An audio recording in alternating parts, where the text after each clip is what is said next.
नमस्कार, मी सुदेशना. आपण पाहतात @ब्रेकिंग न्यूजचं बातमीपत्र. आता बातमीपत्र विस्ताराने. दारूमुळे अनेकांचे संसार उघड्यावर येतात आणि याच दारूमुळे अनेकांचे घातही होतात. दारूच्या आहारी गेलेला नक्कीच मरणाच्या वाटेवर येतो, तो त्याला कळतही नाही. मुखेड तालुक्यातील दबका गुंडेपंत या कलंब रोड येथे बियर बार चालविण्यात येत आहे आणि या दारूमुळे या गावातील 15 ते 16 जणांचा मृत्यू झाल्याची घटनाही आहे. या दारूमुळे या गावातील महिलांसोबत मारहाणीच्या घटनाही घडत असतात. त्यामुळे येथील महिला आज जिल्हाधिकारी कार्यालयासमोर उपोषणास बसल्या आहेत. तसेच मुक्रमाबादचे पोलीस हप्ते घेत असल्याचंही यावेळी महिलांनी सांगितलं. मुखेड तालुक्यातील दापका गुंडोपंत या गावी कलंब रोड येथे बियर बार चालवण्यात येत आहे. बियर बार अवैधरित्या चालू केले असल्याचे ग्रामस्थांचे म्हणणे आहे. दारूचे दुकान अथवा बियर बार चालू करायचे असल्यास ग्रामपंचायतीची परवानगी घेणे आवश्यक असते व त्याबाबत ना हरकत प्रमाणपत्र घ्यावे लागते. पण या गोष्टींना धुडकावून बियर बार सुरू करण्यात आले आहे. त्यामुळे येथील वातावरण दूषित होत आहे. त्याचबरोबर दारूच्या व्यसनातून महिलांना मारहाणीच्या घटनाही घडत आहेत. येथील बियर बार बंद करण्यात यावे, त्याबरोबरच येथील भागातील अवैध दारू निर्मिती अड्डे बंद करावी या मागणीला घेत ग्राम सुरक्षा समिती व येथील महिला ग्रामस्थांनी जिल्हाधिकारी कार्यालयासमोर उपोषण सुरू केले आहे.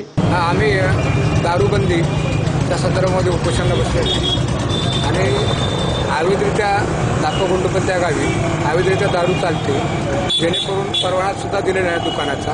आणि तरी दुकान आज सतत 4 वर्ष चालू आहे आणि हातभट्टी विषारी दारू जी बार पोलीसवाले चेक करून सुद्धा तरी 8 ते 10 वर्ष लगातार चालू आहे. त्याच्यामुळे आजपर्यंत कमीत कमी 20-25 लोकांचा मृत्यू झाला त्या विषारी दारूमुळे. लोकांचं स्वास्थ्य बिघडलं आहे. त्याच्यानंतर पुढच्या पिढीला त्याचे बरेच काय अपाय होणार आहेत आणि त्या संदर्भामध्ये अंकुश ठेवण्यासाठी संबंधित दारू बंद करण्यात यावी आणि त्यानंतर संबंधित दारूवर अंकुश ठेवण्यासाठी आम्हाला गावाला पोलीस चौकी यावी. आणि त्यानंतर कुठलाही कर्मचारी, शासकीय कर्मचारी या गावामध्ये व्यवस्थितपणे काम करत नाही. त्या संदर्भामध्ये आम्हाला गावाच्या ग्रामपंचायतीमध्ये बायोमॅट्रिक बसवून संबंधित आपण एक काम गुणवत्तापूर्ण काम करून घेण्यासाठी आम्हाला संधी द्यावी. त्यासाठी आम्ही उपोषण करतो. आजपर्यंत कुठलीही पोलिसांनी कारवाई केलेली नाही, त्याच्यामुळे आम्हाला उपोषणाचा मार्ग अवलंबावा लागला. गुंडोपंत दापका येथील हद्दीत येणारे पोलीस स्टेशन मुक्रामबाद येथील सहाय्यक पोलीस निरीक्षक BA कुकडे यांच्याशी संपर्क करून याबाबत विचारणा केली असता ते म्हणाले की संबंधित बियर बार हे परवानाधारक आहे, त्यामुळे आम्ही कुठलीही कारवाई करू शकत नाही.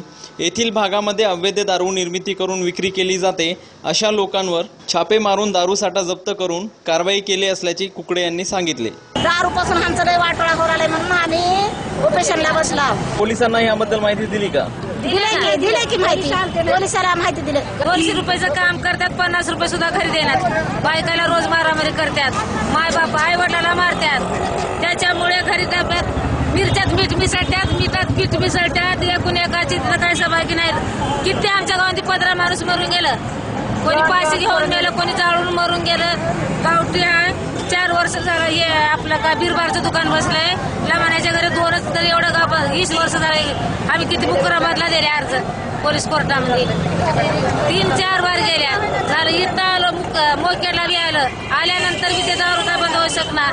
तर काय करावं? किती 15 माणूस मेला तर बी आणि कुणाच्या बाईच्या घरामध्ये कुणाच्या सुना नीट नाहीत, कुणाच्या बापाला लोक मारल्यात, बायकायला बी मारले. आणि काय माणसं जाळून घेऊन मरून गेले, काय औषध पिऊन मरून गेले, कोणी पाशी घेऊन मरून चालले. तर गावच्या लोकांना मेरे नाही गेले, पोलिसाला नाही गेले. मुक्रामचे पोलीस तर हप्ते खायचे आहेत, कुल्याच कामाचे नव्हत. जे दारू हातभट्टी काढतात का नाही, तिथं जाऊन आम्ही रामदास पाटील, आम्ही महिला मंडळ सर्व जाऊन आम्ही दारू किळ्यातली घागरी खोलून काढल्या, किळ्यातले बाटल्या खोलून काढून गरम पंचायतला 6 घागरी 1 ड्राम सर्व नेऊन गरम पंचायतला दिल्या. ते ग्रामसेवक त्यानं बघितलं, त्यानं लिहून घेतलं. आमची काही दक्षता घेत नाही आणि दारूबंदी होत नाही म्हणून आम्ही इकडे उपोषण करायला आलो नांदेडला. आम्ही सर्व महिला आमचे पाटील घेऊन आलेत, आमदार रामदास पाटील. इकडे कंप्लीट करावं लीडर लोकांना म्हणून आलं आम्ही. कधीपर्यंत उपोषण चालू ठेवणार? आता जसं आमचा फैसला होईल तेव्हा. त्यांची मर्जी, आता केव्हा फैसला करते त्यांच्या हातात आहे, आमच्या काही हातात नाही. एकंदरीतच एका वेगळ्या स्वरूपाचे हे उपोषण पाहावयास मिळत आहे. महिलांनी व ग्रामस्थांनी बेमुदत उपोषणाला सुरुवात केली असून त्यामधील प्रमुख मागण्या म्हणून मौजे दापका गुंडोपंत येथील संपूर्ण दारूबंदी करावी, गावाला कायमस्वरूपी पोलीस चौकी देणे, शासकीय कर्मचाऱ्यांना मुख्यालयी राहण्याची सक्ती करणे, कार्यालयात बायोमेट्रिक मशीन बसवणे आदी मागणीला पुढे करत जिल्हाधिकारी कार्यालयासमोर उपोषण सुरू आहे. याचबाबत जिल्ह्याचे दारूबंदी अधीक्षक गणेश पाटील यांच्याशी संपर्क केला असता याबाबत ते म्हणाले की जिल्हाधिकाऱ्यांना याबाबत माहिती सादर करणार असल्याचे सांगितले। त्याबरोबरच संबंधित बियर बार हे परवानाधारक असून ग्रामसेवकाचे ना हरकत प्रमाणपत्र असल्याचेही सांगितले। आणि याचबरोबर @breaking news हे बातमीपत्र संपलं। पुन्हा भेटू, तोपर्यंत नमस्कार।